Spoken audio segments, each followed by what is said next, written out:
সংস্কার প্রস্তাব জনগণের কাছে পৌঁছাতে হবে।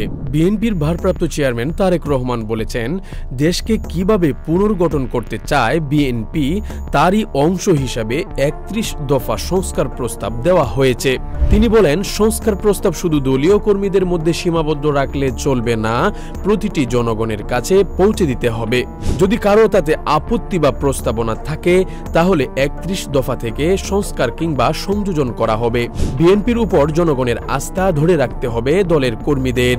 রোববার রাজধানীর খিলক্ষেত এলাকায় ঢাকা মহানগর উত্তর বিএনপির উদ্যোগে আয়োজিত কর্মী সভায় ভার্চুয়ালি যুক্ত হয়ে তিনি এসব কথা বলেন।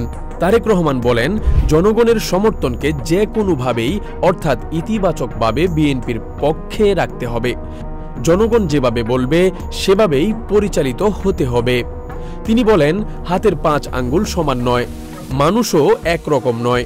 ৫ আগস্টের পর গত ৪ মাসে দলের কিছু নেতাকর্মী বিভ্রান্ত হয়েছেন, বিভ্রান্ত করছেন, যে কারণে তাদের অনেকের কাজকর্ম সাধারণ মানুষ পছন্দ করছেন না। বিএনপির নেতাকর্মীদের লক্ষ্য হওয়া উচিত মানুষের সমর্থন, আস্থা ও বিশ্বাস অর্জন করা।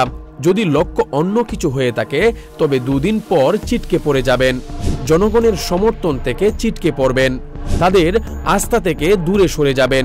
তাই সবাইকে জনগণের আস্থা ও সম্মান এবং সমর্থন ধরে রেখে কাজ করে যেতে হবে। জান প্রাণ দিয়ে জনগণের আস্থা, বিশ্বাস, ভালোবাসা ধরে রাখতে হবে।